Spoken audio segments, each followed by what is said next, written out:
Como bien lo ha señalado el maestro Gilberto Jiménez a lo largo de los distintos textos que de él hemos revisado, la discusión vinculada hacia la teoría de las culturas no solamente va reflejándonos los paradigmas epistemológicos o metodológicos de las sociedades que lo producen, también va mostrándonos de manera simultánea las transformaciones y continuidades que van teniendo las sociedades en ámbitos políticos, históricos y económicos. De tal manera que nos inscribimos justo en la producción de la teoría, al mismo tiempo que en la construcción de la realidad cambiante, dinámica y diversa. De tal manera que en estos distintos textos que hemos podido revisar, ubicamos perfectamente las diferentes tradiciones reflexivas hacia los ámbitos de la cultura y con ellas vamos viendo cómo progresivamente se utilizan como caja de herramientas para la comprensión, el análisis y la descripción de los distintos fenómenos culturales. El día de hoy vamos a desarrollar a la par de Néstor García Canclini este posicionamiento que realiza a partir de un conjunto de premisas vinculadas hacia las culturas híbridas. Tal y como lo señala este autor de origen argentino y desarrollado institucionalmente en los ámbitos de la antropología en México, las culturas híbridas no solamente aparecen como esta yuxtaposición de tradiciones simultáneas, donde lo histórico, lo tradicional está o se encuentra en contraposición con lo moderno, con lo desarrollado y con lo contemporáneo. Néstor García Canclini establece en este libro de culturas híbridas un posicionamiento muy interesante en relación, por ejemplo, a el pensamiento gramsciano.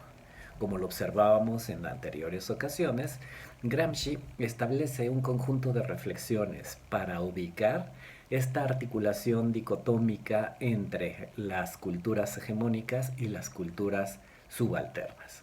De tal manera que la introducción del pensamiento gramsciano a México ha generado distintos tipos de acercamiento. Y uno de ellos lo articuló Néstor García Canclini ya no solamente con los ejes transversales de lo tradicional y lo moderno, sino también de lo culto y de lo popular para poder dar cuenta de cómo cierto tipo de fenómenos en la producción de las instituciones culturales, así como sus distintas expresiones, aparecen en esta articulación de formas y momentos históricos diferenciados. Como lo dice Néstor García Canclini, en América Latina, lugar donde la tradición no acaba por irse y la modernidad no acaba por llegar, es un contexto geográfico, histórico y político interesante para poder hablar ya no solamente de la diversidad cultural histórica en su conjunto, sino también de las maneras en las cuales estas distintas culturas se entrelazan, se intersectan, chocan, se gestionan, se encuentran, se desencuentran y colisionan, generando distintas expresiones que se reflejan en las identidades colectivas. Culturas híbridas, estrategias para entrar y salir de la modernidad. Justo este año cumple 30 años. En 1990, cuando fue publicado por primera vez por Néstor García Canclini, apareció como una obra innovadora que podría articular distintas tradiciones de pensamiento en relación a estudios culturales. Desde ahí ubicamos perfectamente la elaboración argumentativa de García Canclini en su obra,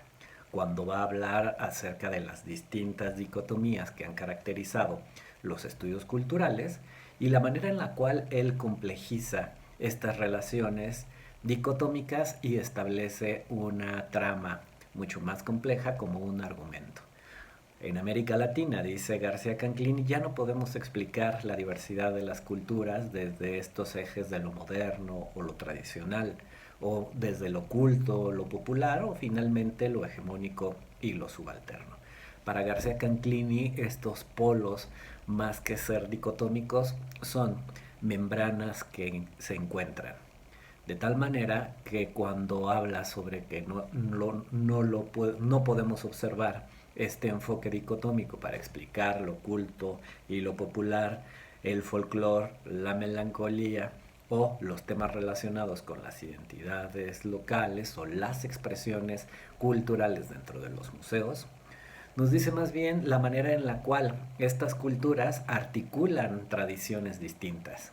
donde no solamente forman parte ya de sus breviarios o itinerarios identitarios de la memoria, aquellos compendios simbólicos que han sido heredados de generación en generación.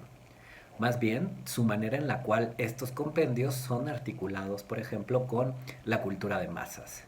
la televisión, las políticas culturales, el mercado, forman parte de estos otros elementos que se encuentran presentes en la transformación y en las continuidades de expresiones históricas. De estas expresiones que Ernesto García Canclini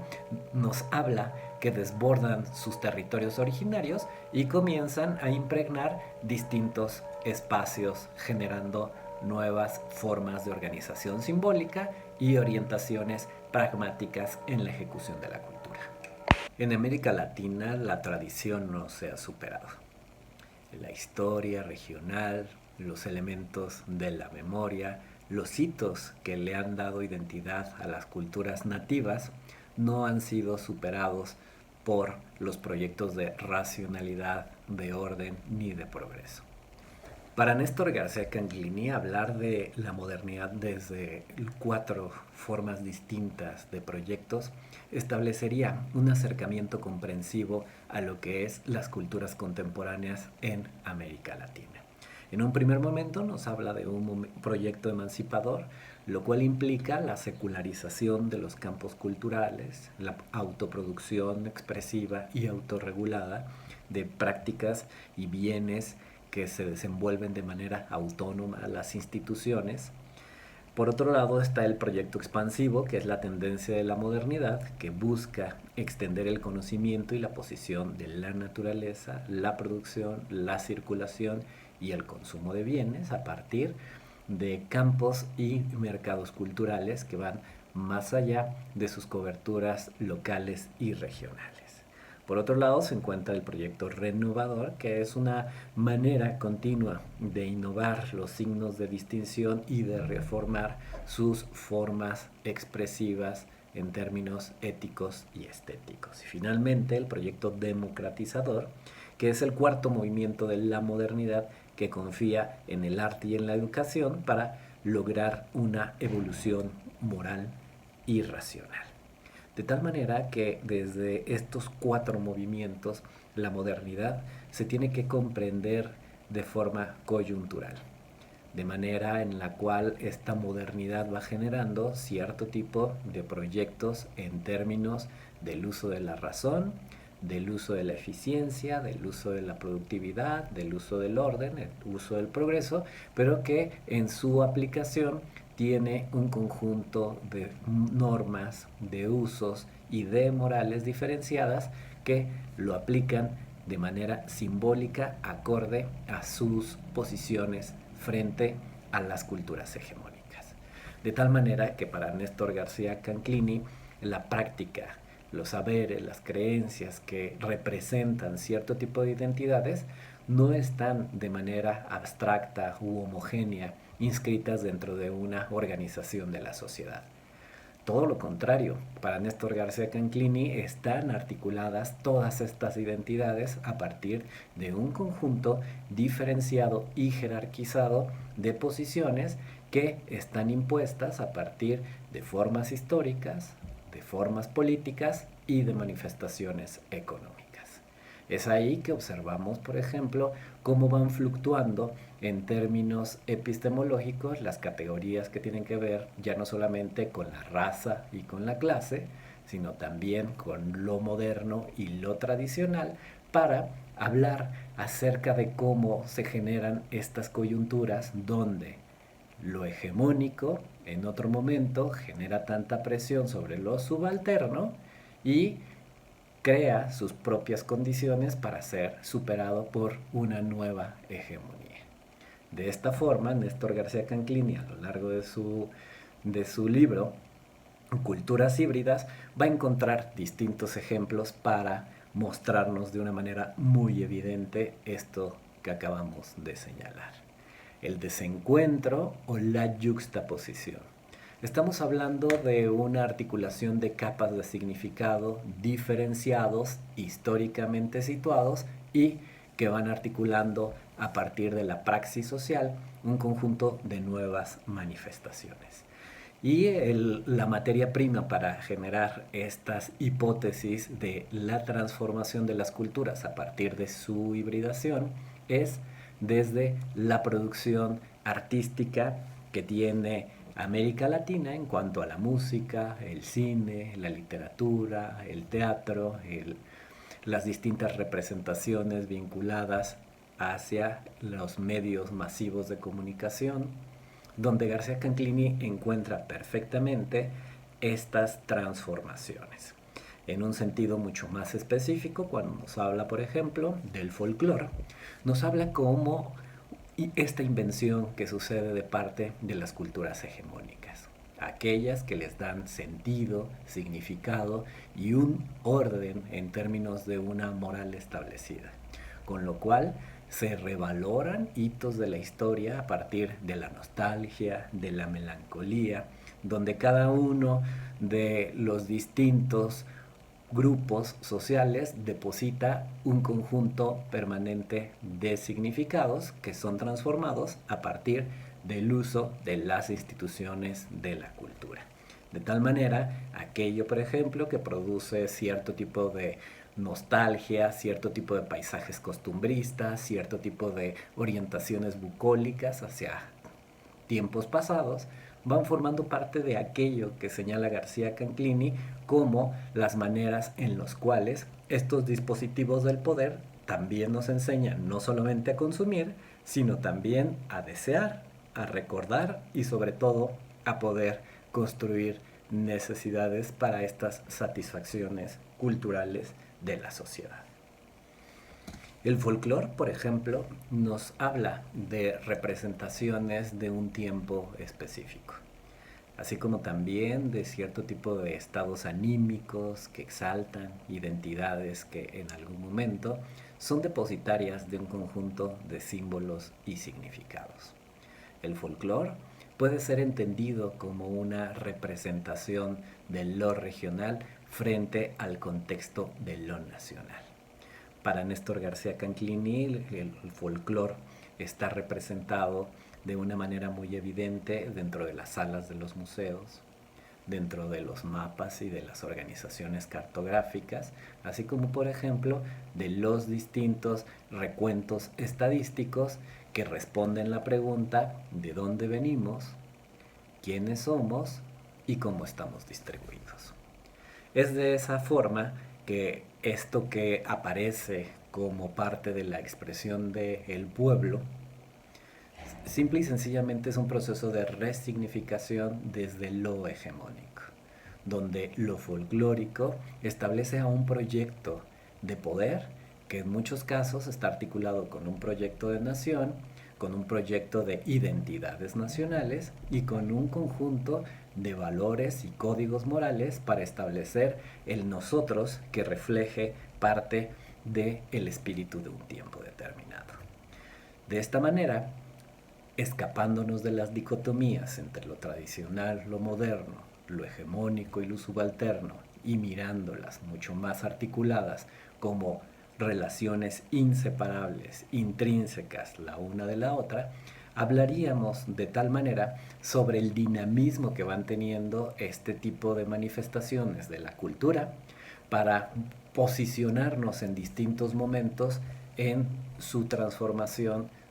o su continuidad. De tal manera que, por ejemplo, lo popular en América Latina, si bien en muchos casos proviene de identidades regionales, ruralizadas, ancestrales,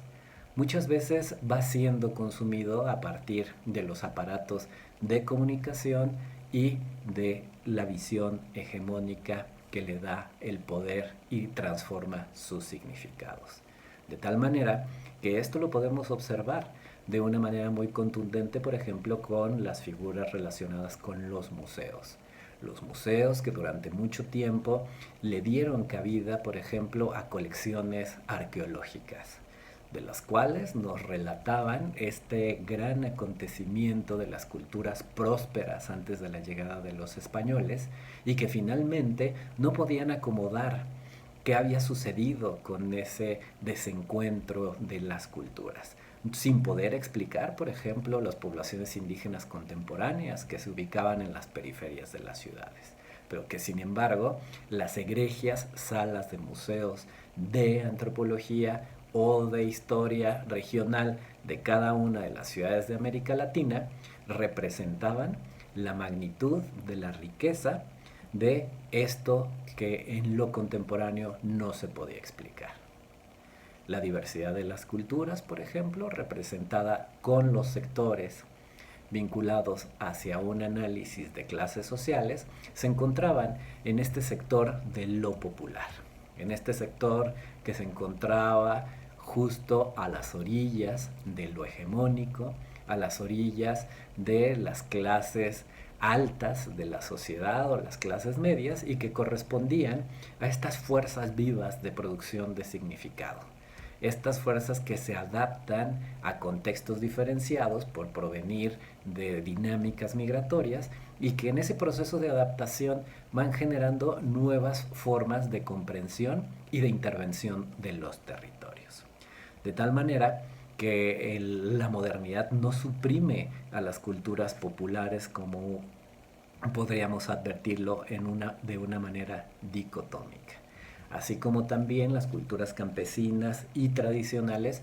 hoy en día ya no representan la parte mayoritaria de la cultura popular. También vamos observando cómo este tipo de categorías, que en otro momento eran mucho más estáticas, por tener representaciones en términos, por ejemplo, territoriales en espacios originarios, hoy se han ido articulando con otro tipo de conformaciones en ámbitos identitarios. También nos señala García Canclini que lo popular ya no se concentra en los objetos, ya también se concentra en los discursos, se concentra en la elaboración de éticas, en formas morales y en relaciones vinculadas hacia modos de organización social. Otra de las características que señala García Canclini en relación a lo popular es que lo popular ya no es monopolio de los sectores populares. Esto lo podemos ver, por ejemplo, en la década de los 70, de los 80 y de los 90, cuando los mass media que representaban en la televisión esto que se llama la cultura de masas. Ahí, frente a la televisión, podíamos observar la manera en la cual este medio de comunicación podía absorber códigos de sectores usualmente contextualizados en ámbitos rurales y que los traía a colación como formas de significación identitaria de culturas masificadas. De tal manera que estas representaciones de la realidad localizadas en contextos muy específicos, en momentos históricos muy particulares, hoy aparecían frente a